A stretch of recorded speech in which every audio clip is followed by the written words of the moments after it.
Subscribe to the Sprintwheelz YouTube channel and follow us on the social media handles for latest updates from auto industry. Hi, welcome to another episode of Sprintwheelz, and today we're going to be talking about Ford Ecosport. Now, Ford Ecosport is the car that marks the beginning of the sub 4 meter compact SUV segment in the country, and since then it has been selling in large numbers. But the fame and the charm of the Ford Ecosport was faded with the entries of some new competitors like Maruti's Vitara Brezza and the Tata's Nexon. So there was a quick need for the Ford to launch and roll out a facelift version of the Ford EcoSport, and here it is guys, the new Ford EcoSport.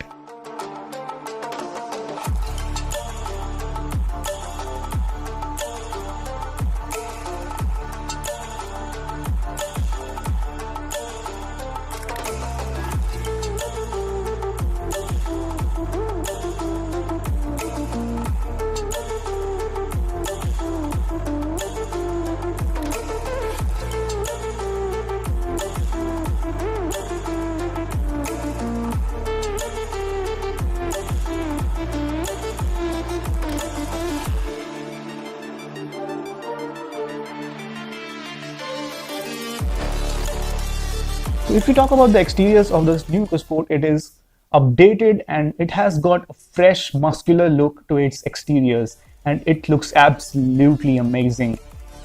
The design changes are evolutionary than revolutionary. You do have same design with the all new front and spruced up back, but now the look is quite smart and attractive to attract many customers.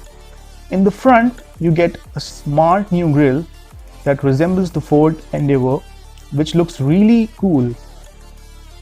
It raises the bar of the Ford EcoSport by a huge margin. There's also a new setup for all new projector headlamps with LED DRLs, which in our view are the best on offer in this segment. The sharper edges of the headlamps remind us of the Mustang design, which is not a bad thing at all. On the lower side, the bumper is completely redesigned and it has smart looking fog lamp mountings in it, which are again very aggressive and very fresh in nature. Now, Ford has tried to make the face very attractive and it had worked really well. At the back, nothing has much changed and you get the same design with spare wheel mounted on the tailgate. Coming to the side proportions, the design language of the car remains the same. Instead you get is the 16 inches alloy wheels in the lower spec versions of the car, and you get massive 17 inches elegant looking alloy wheels in the top variant, that is the Titanium Plus variant of the car. Now, unlike the exteriors, the interiors are being updated as well, and it looks like that Ford has been listening to people and has done a really great job with the interiors. Be it the design, technology or features, Ford has completely revamped the interiors and changed the whole layout of the dashboard. In the center, you get a big tablet-like touchscreen infotainment system, which has a lot of functions and features compatible with Apple CarPlay, Android Auto, and many other features, but it misses on the sat-nav feature. It comes with the Ford Sync system, which is a handy feature. The touchscreen really works well and has good touch response and almost works in all the lighting conditions. Talking about the features in the interiors, you get automatic climate control, cool glove box, you get a number of ports for charging your phone, USB ports, auxiliary ports, and 12-volt charging port for charging your phone on the go. It also gets a new instrument cluster, an all new leather wrapped steering with controls on it, a 7-color ambient lighting, voice commands, leather upholstering, and many more features. The quality of plastic is really raised from the earlier car and the soft touch materials are used all over the car. Ford has really packed the car with features. At the back, the rear legroom is same as the earlier. It's not as spacious as we would expect, and it is found in the Vitara Brezza or the Tata Nexon that are competitors of this car. Now the seats are a bit more supportive and it is a decent place to be in the back. Overall, it's a very upmarket cabin and it is really ergonomically good place to be in. Now if we talk about the engine and the performance of the car, now Ford has kept the 1.5 liter diesel engine and the 1.5 liter petrol engine, that is naturally aspirated petrol motor, and the diesel one is mated to the 5-speed manual, but the petrol one you get an option of 5-speed manual and a 6-speed automatic transmission. Now diesel engine churns out the power of about 100 PS and 205 newton-meters of torque. An engine is good and starts to give the power at relatively low RPMs. It is a refined unit too. Ford claims that the diesel engine provides the mileage of about 23 km per liter and the petrol engine provides the mileage of about 17 km per liter with the manual variant and 14.8 km per liter and the automatic variant.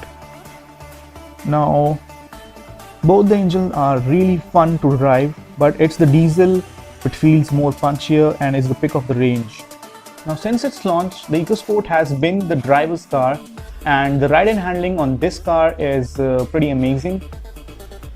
With the new generation of Ford Ecosport, Ford has made the ride of the car a bit soft, keeping in mind the need of the customers, but the handling is spot on. If we talk about the suspension in this car, the balance that this car provides between the ride and handling of this car is very amazing, and you do not feel that you are sitting in a car that is a sub-4-meter SUV. It feels much more premium than its segment. The car has the minimum body roll and the tire gives enough feedback around the corners. The car is really stable at triple-digit speeds and the cabin also feels very insulated inside the car. But if you try to rev the engine a bit, then you might feel some amount of noise in the cabin. Overall, it's a good package.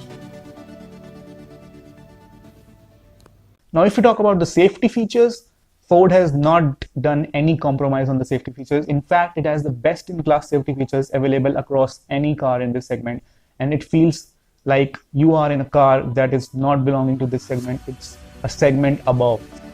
It offers dual airbags, ABS and EBD in all the variants, and 6 airbags with ABS, EBD, ESC, traction control, hill climb assist in the top end variants. Ford has got the full marks in overall safety of the vehicle. Now Ford has done an amazing job while pricing this car, and it has smartly priced this car under the price bracket of about 7.31 lakhs and going up to the 10.99 lakhs for the petrol version, and starting from 8.09 lakhs and going up to the 10.59 lakhs ex-showroom for the diesel variants. Now talking about the boot space of the car gets healthy sized boot space of about 352 liters, and it also gets the option of 60-40 split in the seats so that you can increase your boot space and store some larger items. Now with the updated Ford Ecosport in every aspect, be it the features, be it the comfort, be it the styling, Ford has not left any stone unturned and has marked the benchmark in its sub-4-meter compact SUV segment. Now with the pricing set right, will this car leave an impact in the sub-4-meter SUV segment in the country that is currently a very hot segment in the country? Comment down your thoughts below. What do you think about the new Ford Ecosport? And smash the like button if you like this video. Also subscribe to the Sprintwheelz YouTube channel if you want latest updates from automotive industry. It's your host Hitesh signing off from Sprintwheelz, and we'll be back with another video of some amazing cars and bikes. Until then, stay tuned.